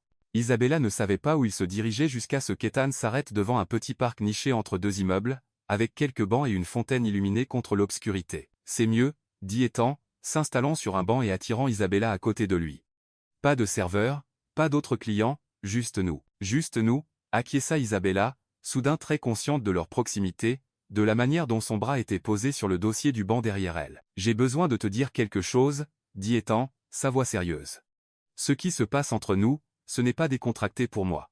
Je sais que nous avons dit que nous prendrions ça lentement, que nous trouverions au fur et à mesure, mais j'ai besoin que tu saches que je ne cherche pas quelque chose de temporaire. » Le cœur d'Isabella battit contre ses côtes. « Que cherches-tu ? » « Je cherche quelqu'un avec qui construire quelque chose, quelqu'un qui veut créer une vie ensemble, pas seulement sortir jusqu'à ce que quelque chose de mieux se présente. » Il se tourna pour lui faire face complètement. « Je sais que c'est fou parce que nous nous connaissons depuis moins d'un mois, mais Isabella, je pense que tu pourrais être cette personne. » L'aveu resta suspendu entre eux, énorme, terrifiant et exhilarant.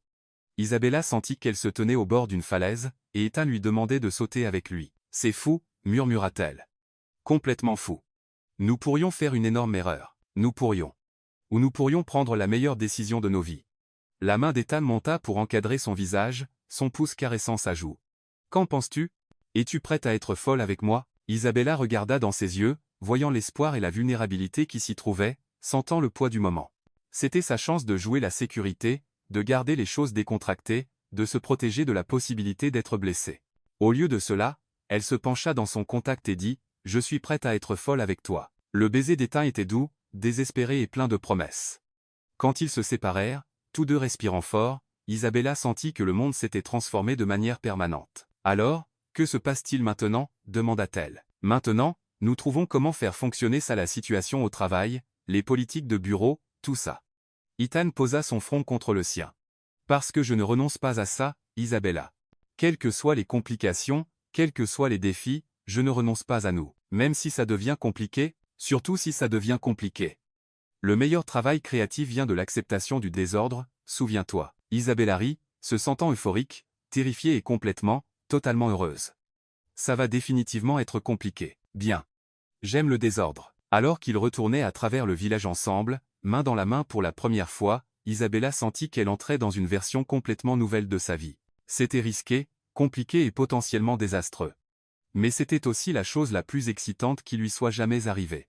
Et pour la première fois depuis son arrivée à New York, elle sentait qu'elle était exactement là où elle devait être. Le lendemain matin au travail, Isabella essaya d'agir normalement, de manière professionnelle, appropriée.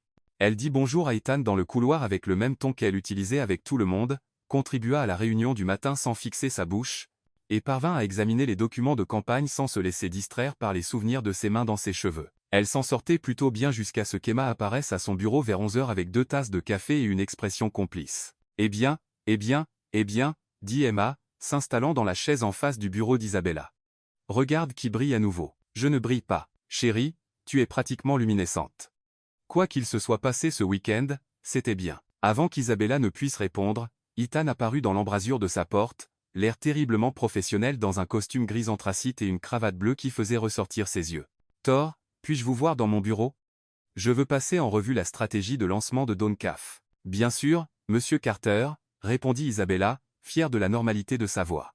Mais en suivant Ethan dans son bureau, elle entendit Emma murmurer derrière eux, les pires acteurs de tous les temps. Ethan ferma la porte de son bureau et se tourna immédiatement pour faire face à Isabella, son masque professionnel glissant juste assez pour révéler une chaleur sous-jacente. « Bonjour, dit-il doucement. « Bonjour, répondit-elle, essayant d'ignorer à quel point il sentait bon, à quel point elle voulait ajuster sa cravate, à quel point le souvenir du baiser de la veille rendait très difficile de se concentrer sur autre chose. « Comment te sens-tu à propos de tout ça? »« À propos de nous, bien. » Terrifiée, mais bien.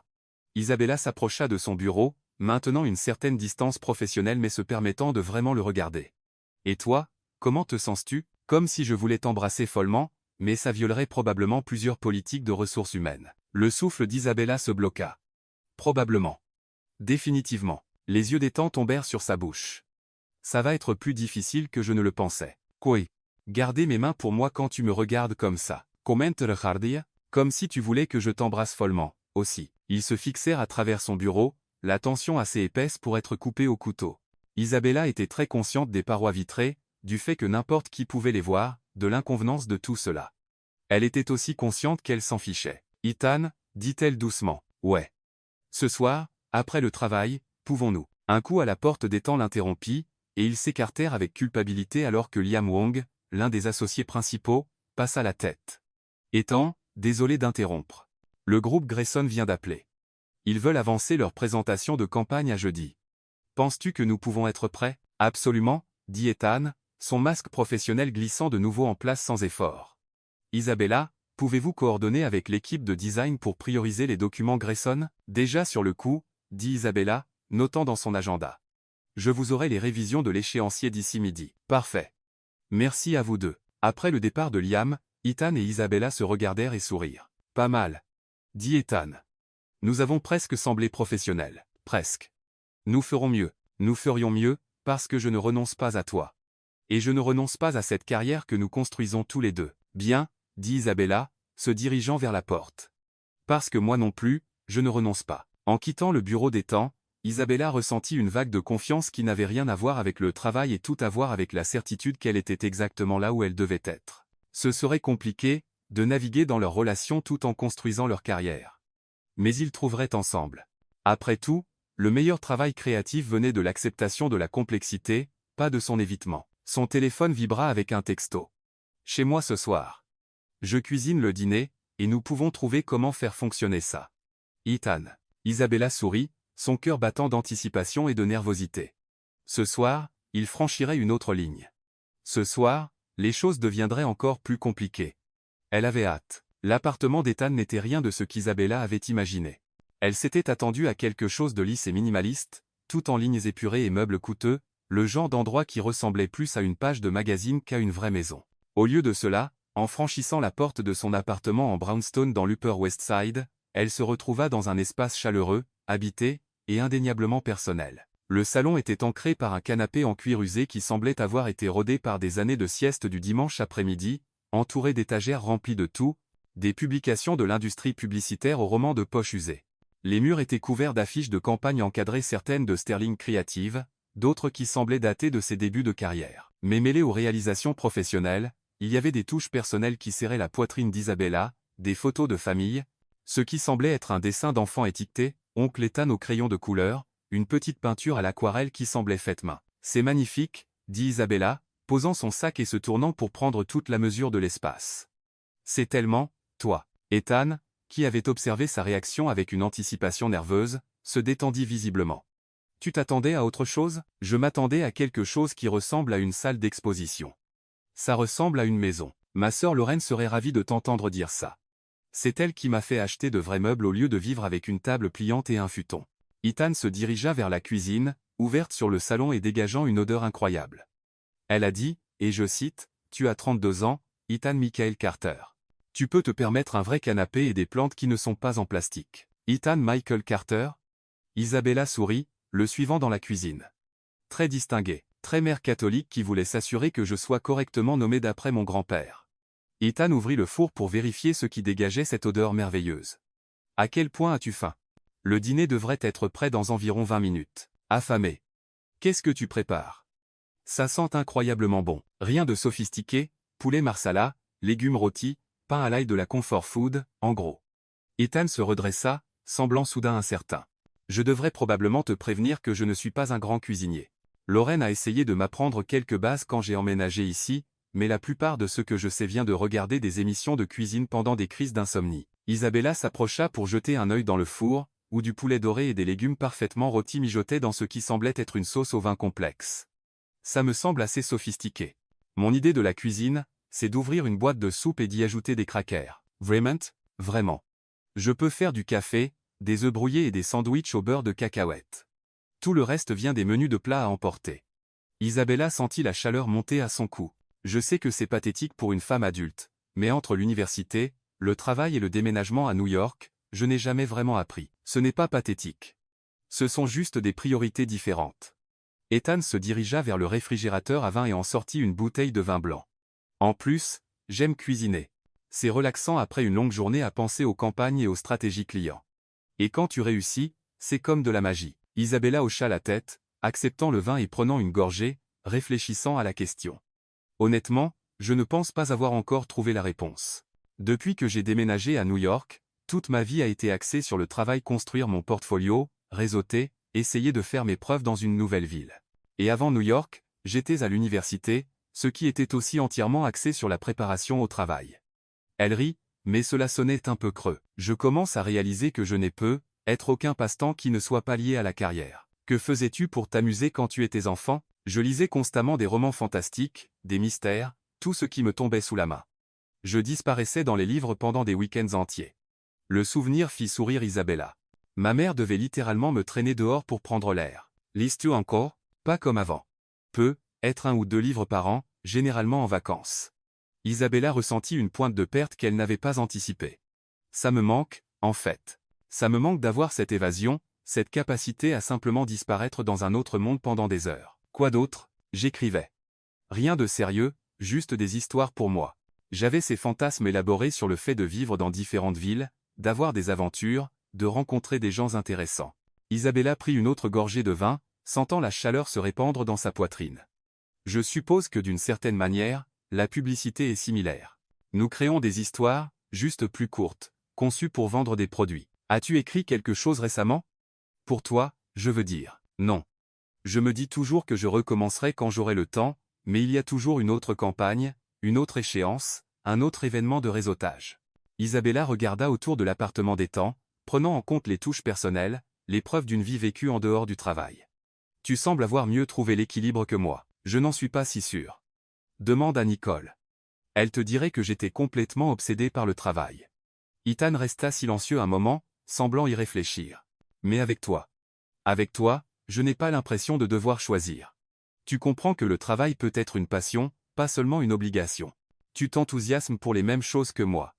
Ethan s'approcha, posant son verre de vin. Être avec toi me donne envie d'être meilleur dans tout le travail, la vie, les relations, tout ça. La sincérité dans sa voix rendit la poitrine d'Isabella serrée.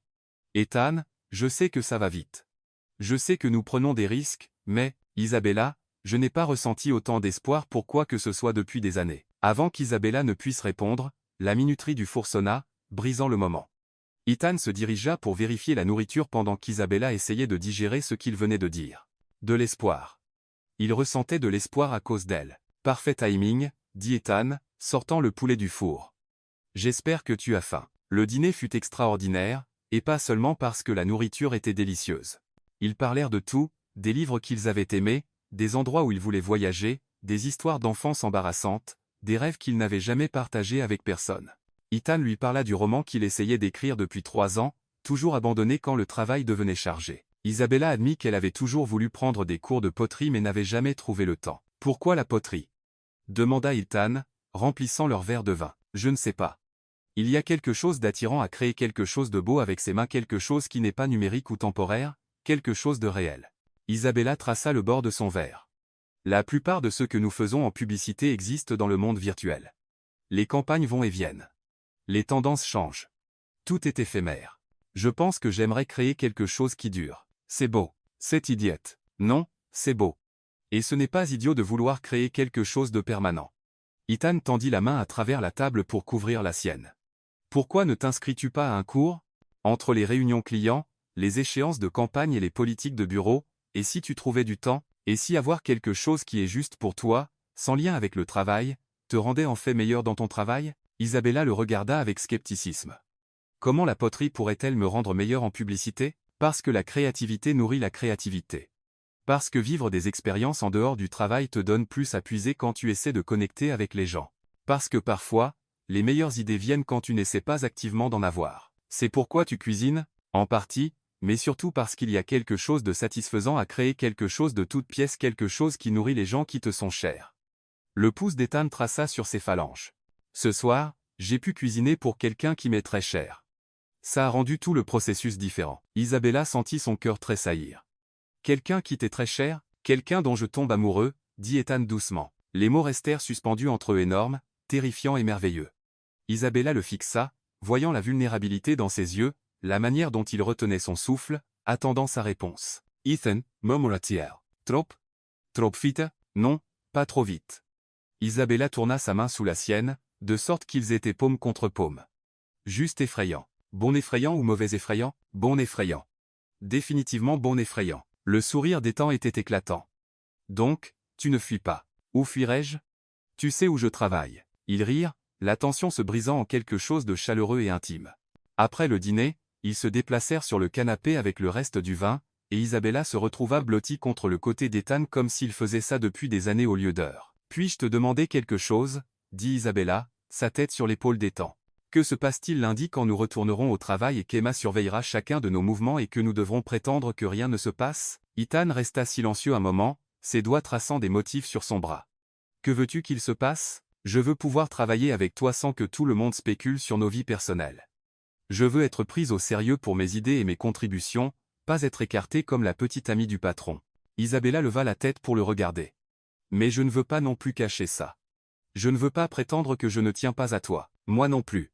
Donc, nous trouvons un juste milieu. À quoi ça ressemble? Ça ressemble à être professionnel au travail, mais sans prétendre que nous ne nous connaissons pas en dehors. Ça ressemble à être discret, mais pas secret. Ethan écarta une mèche de cheveux de son visage. Ça ressemble à être une équipe, à la fois professionnellement et personnellement. Tu fais ça sonner simple. Les sentiments sont simples.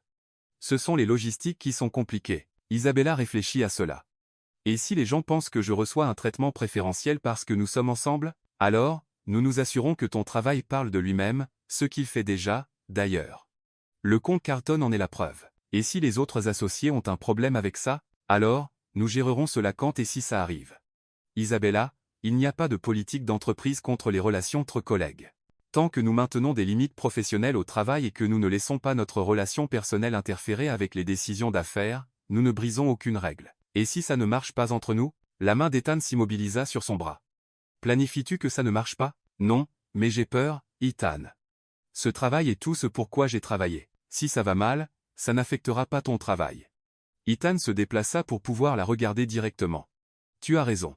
Je ne peux pas promettre que ce sera facile ou qu'il n'y aura pas de défi ou que les gens n'auront pas d'opinion sur notre relation. Mais je peux promettre que je ne laisserai jamais notre relation personnelle compromettre ta carrière. Je peux promettre que je crois en ton talent et ton potentiel complètement indépendamment de ce que je ressens pour toi. Et je peux promettre que si le choix se résume à te protéger ou à me protéger, je te choisirai à chaque fois. La sincérité féroce dans sa voix fit monter les larmes aux yeux d'Isabella. Comment peux-tu en être si sûr? Parce que j'ai passé le dernier mois à te regarder travailler, réfléchir, devenir plus confiante et créative à chaque projet. Tu es extraordinaire, Isabella. Tu étais extraordinaire avant que nous soyons impliqués. Et tu seras extraordinaire quoi qu'il arrive entre nous. Ethan encadra son visage de ses mains. Je tombe amoureux de toi à cause de qui tu es, pas parce que je veux te changer, te contrôler ou te rendre dépendante de moi. Je tombe amoureux de ton ambition, de ta créativité, de ton refus de te contenter de moins que l'excellence. Je veux être ton partenaire dans tous les sens du terme. Je veux soutenir tes rêves, célébrer tes succès et t'aider à devenir tout ce dont tu es capable. Isabella sentit les larmes couler. C'est tout ce que j'ai toujours voulu. Alors, laisse-moi te le donner. Quand Ethan l'embrassa cette fois, c'était différent de leur baiser précédent. C'était doux, profond et plein de promesses, un baiser qui semblait être un commencement plutôt que juste de la passion. Quand ils se séparèrent, Isabella sentit que quelque chose de fondamental s'était transformé entre eux. « Je tombe amoureuse de toi, aussi », murmura-t-elle contre ses lèvres. Le sourire d'Ethan était radieux. « Vraiment, vraiment. Complètement, terriblement, follement amoureuse de toi. Bien, parce que je commençais à m'inquiéter que ce soit à sens unique. » Ils restèrent sur le canapé pendant des heures, parlant, s'embrassant et planifiant un avenir qui semblait à la fois impossible et inévitable. Ethan lui parla de ses rêves de créer sa propre agence un jour, du roman qu'il voulait terminer, de son désir de voyager davantage et de découvrir le monde en dehors des salles de conférences et des réunions clients. Isabella partagea ses propres rêves. Les cours de poterie qu'elle voulait prendre, les nouvelles qu'elle voulait écrire, les idées de campagne qui la gardaient éveillée la nuit. « À quoi ressemblerait ta vie idéale ?» demanda Ethan alors qu'ils étaient allongés ensemble dans la lumière tamisée de son salon. « Dans 5 ans? 10 ans? 20 ans? Si tu pouvais avoir n'importe quoi ?» Isabella y réfléchit, traçant des motifs sur la poitrine d'Ethan. « Je veux être reconnu pour mon travail. Je veux créer des campagnes dont les gens se souviennent, qui changent leur façon de penser les choses. Je veux être la personne que les jeunes créatifs admirent, comme j'admire les gens qui m'inspirent maintenant. Je veux voyager. Je veux voir comment la publicité fonctionne dans différentes cultures, comment les gens se connectent aux marques dans différentes parties du monde. Je veux prendre ce cours de poterie et apprendre à cuisiner quelque chose de plus compliqué que des œufs brouillés. » Isabella marqua une pause. « Je veux avoir une maison qui ressemble à celle-ci, pleine de choses qui comptent, de souvenirs qui ont du sens, des preuves d'une vie bien vécue avec quelqu'un. Avec quelqu'un qui s'enthousiasme pour les mêmes choses que moi, qui me défie et me soutient et me donne envie d'être meilleur dans tout. » Isabella leva la tête pour le regarder. « Quelqu'un comme toi, quelqu'un exactement comme moi, j'espère. Et toi? À quoi ressemble ta vie idéale ?» Ethan resta silencieux un moment, ses doigts peignant ses cheveux. « Je veux terminer mon roman et le publier, même si seulement 3 personnes le lisent. Je veux créer ma propre agence et construire quelque chose qui compte, quelque chose qui produit un excellent travail et traite bien les gens. Je veux voyager avec quelqu'un que j'aime et voir le monde à travers ses yeux aussi bien que les miens. Je veux avoir des dîners du dimanche avec ma famille, où je peux présenter quelqu'un à mes parents et mes sœurs et les regarder tomber amoureux d'elle comme je l'ai fait. Je veux avoir quelqu'un à qui rentrer chez moi, qui est excité de me raconter sa journée et veut entendre parler de la mienne. » La voix d'Ethan devint douce. « Je veux construire quelque chose de durable avec quelqu'un qui comprend que l'amour ne consiste pas à sacrifier qui vous êtes. C'est devenir plus soi-même avec la bonne personne. Ça semble parfait, n'est-ce pas ?» Ethan inclina son menton pour pouvoir voir son visage. « La question est, veux-tu construire cette vie avec moi ?» Isabella sentit son cœur s'emballer. C'était le moment où elle pouvait jouer la sécurité ou prendre le plus grand risque de sa vie. Elle pensa à sa trajectoire de carrière soigneusement planifiée, aux complications qui viendraient de sortir avec son patron, à toutes les raisons pratiques pour lesquelles c'était une mauvaise idée. Puis elle pensa à ce qu'elle ressentait quand elle était avec Ethan, confiante, créative, complètement elle-même. Elle pensa à la manière dont il la regardait quand elle présentait des idées, comme si elle était capable de tout. Elle pensa à quel point il était juste d'être ici dans son appartement, à planifier un avenir ensemble comme s'ils le faisaient depuis des années. « Oui, » dit-elle, sa voix stable et sûre. « Je veux construire cette vie avec toi. » Le baiser d'Ethan était féroce, joyeux et plein de promesses. Quand ils se séparèrent, tous deux respirant fort, il posa son front contre le sien. « Alors, que se passe-t-il maintenant ? » « Maintenant, nous retournons au travail lundi et faisons semblant de ne pas planifier tout notre avenir ensemble. Ça va être plus difficile que ça en a l'air. Probablement impossible. Définitivement impossible. » Ils rirent, et Isabella sentit une bulle de pur bonheur se dilater dans sa poitrine. C'était fou, risqué et potentiellement désastreux, mais c'était aussi la chose la plus juste qu'elle ait jamais faite. Ethan, Wise, puis-je rester ce soir? Son sourire était lent et dévastateur. J'espérais que tu demanderais. Le lundi matin, Isabella arriva au travail 15 minutes en avance, espérant s'installer avant que le bureau ne se remplisse et qu'elle doive relever le défi d'agir normalement autour d'Ethan. Elle avait passé le dimanche matin dans son appartement, buvant du café et lisant le Sunday Times ensemble comme s'ils le faisaient depuis des années, et partir avait été l'une des choses les plus difficiles qu'elle ait jamais faites. Maintenant, assise à son bureau et essayant de se concentrer sur le calendrier de mise en œuvre de Dawncaf, elle avait l'impression de porter une enseigne au néon qui annonçait « Je suis complètement amoureuse de mon patron », à quiconque la regardait. « Eh bien, dit Emma, apparaissant à son bureau avec 2 tasses de café et un sourire entendu.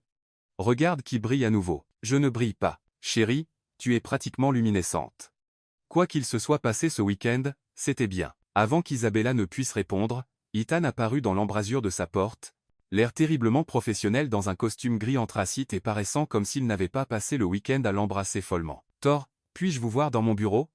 Je veux passer en revue la stratégie de lancement de Dawncaf. »« Bien sûr, Monsieur Carter, » répondit Isabella, fière de la normalité de sa voix.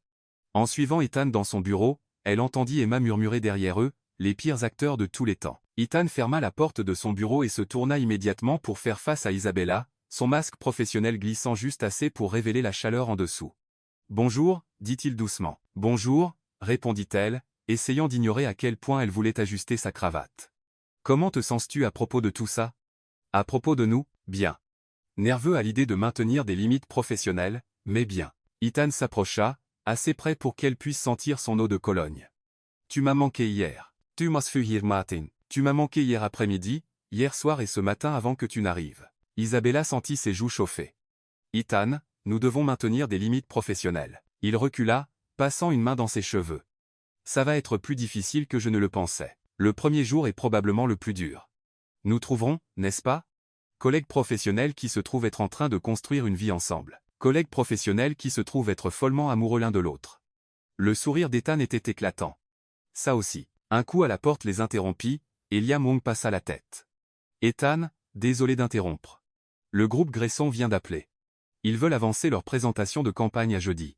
Penses-tu que nous pouvons être prêts? »« Absolument, » dit Ethan, son masque professionnel glissant de nouveau en place sans effort. « Isabella, pouvez-vous coordonner avec l'équipe de design pour prioriser les documents Grayson? »« Déjà sur le coup, » dit Isabella, notant dans son agenda. « Je vous aurai les révisions de l'échéancier d'ici midi. »« Parfait.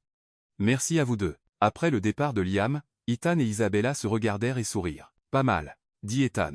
« Nous avons presque semblé professionnels. Presque. Nous ferons mieux. Nous ferions mieux, parce que je ne renonce pas à toi.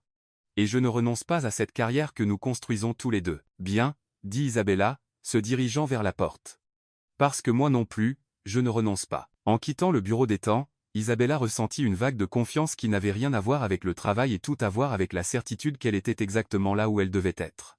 Ce serait compliqué, de naviguer dans leur relation tout en construisant leur carrière. Mais ils trouveraient ensemble. Après tout, le meilleur travail créatif venait de l'acceptation de la complexité, pas de son évitement. 6 mois plus tard, mesdames et messieurs, j'ai le plaisir d'annoncer que la campagne des hôtels Carlton Vivait comme un local a remporté le Lion d'Or pour l'excellence dans le voyage et le tourisme au Festival des Lions de Cannes de cette année. La salle de bal du gala des prix publicitaires éclata en applaudissements, mais Isabella les entendit à peine par-dessus le son de son propre cœur. Elle fixa la scène où Diane Carlton acceptait le prix au nom de Sterling Creative, tenant la statue du Lion d'Or qui représentait le plus grand honneur en publicité internationale. Cette campagne, continua Diane au microphone, était l'idée d'une des jeunes créatives les plus talentueuses avec qui j'ai eu le plaisir de travailler. Isabella Thor, où êtes-vous? Isabella sentit la main d'Ethan serrer la sienne sous la table alors que des centaines de visages se tournaient vers leur table. Elle se leva sur des jambes tremblantes, lissant la robe bleu nuit qu'Ethan l'avait aidée à choisir pour ce soir, et fit un signe de la main pour reconnaître la reconnaissance. La vision d'Isabella a transformé non seulement notre stratégie marketing, mais toute notre identité de marque. Elle a compris que les voyageurs modernes ne veulent pas seulement du luxe, ils veulent de l'authenticité. Ils veulent se connecter de manière significative avec les lieux qu'ils visitent. La campagne Vivait comme un local a augmenté nos réservations de 40% et a fondamentalement changé notre façon de penser l'hospitalité. Les applaudissements semblèrent durer éternellement. Quand Isabella se rassit enfin, ses mains tremblaient. « Respire », murmura Ethan à son oreille, sa main chaude et stable dans son dos. « Je n'arrive pas à croire que ça arrive. Crois-le.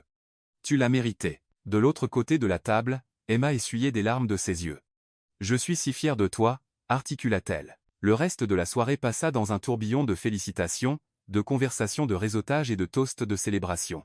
Isabella se retrouva à parler à des directeurs créatifs d'agences dont elle n'avait rêvé de travailler, recevant des offres d'emploi qui auraient semblé impossibles il y a 6 mois. « Tu es en demande ?» dit Ethan alors qu'il s'échappait enfin vers le bar de l'hôtel après la fin de la cérémonie officielle. « Ça ne semble pas réel. C'est réel. Tu es officiellement l'une des créatives les plus recherchées de la ville. » Ethan commanda du champagne pour eux deux. « Comment te sens-tu » Isabella réfléchit à la question. Il y a 6 mois, gagner un prix publicitaire international aurait semblé être le sommet de sa carrière, la validation qu'elle avait poursuivie toute sa vie professionnelle. Ce soir, cela semblait être le début. « J'ai l'impression que tout est possible », dit-elle enfin. Tout est possible. Ils trouvèrent un coin tranquille du bar, loin des foules de professionnels de l'industrie encore excités par les gagnants de la soirée. Isabella ôta ses talons sous la table et se blottit contre le côté d'Ethan, ressentant le contentement familier d'être exactement là où elle devait être. « Puis-je te dire quelque chose » dit Ethan, ses doigts traçant des motifs sur son bras. « La présentation du groupe Grayson que tu as coordonné le mois dernier, ils m'ont offert un emploi. » Isabella se redressa brusquement. « Quoi ? Quand ? Pourquoi ne m'as-tu rien dit ? Ils ont appelé hier. Ils veulent que je dirige leur nouvelle division créative, construire leur département publicitaire de toutes pièces. » L'expression d'Ethan était soigneusement neutre. Ce serait une promotion significative.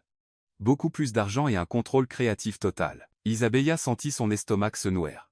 Ça semble incroyable, n'est-ce pas ? Vas tu accepter ? Ethan resta silencieux un moment, étudiant son visage.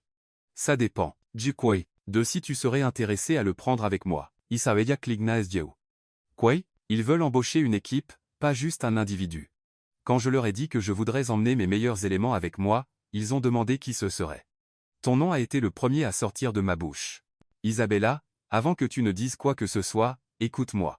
Ce serait entièrement ton choix, basé uniquement sur tes mérites professionnels. Ils ont vu ton travail. Ils savent pour la campagne Carlton et la victoire à Cannes. Ils te veulent parce que tu es brillante, pas à cause de notre relation. Isabella sentit sa tête tourner. Quel serait le poste ? Directrice créative senior. Tu dirigerais le développement de campagne pour leurs comptes majeurs, construirais ta propre équipe, aurais un mot à dire sur l'acquisition de clients et l'orientation de l'agence. Ethan se pencha avant. Isabella, ce serait tout ce vers quoi tu as travaillé.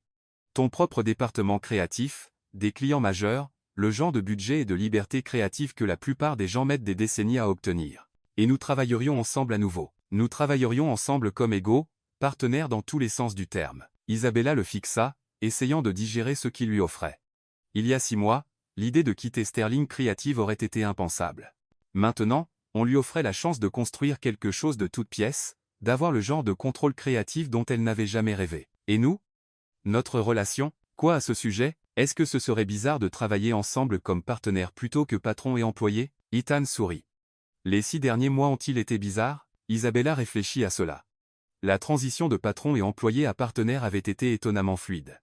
Ethan avait tenu sa parole de garder leurs relations personnelles et professionnelles séparées, ne lui donnant jamais de traitement préférentiel, mais soutenant toujours ses idées et célébrant ses succès.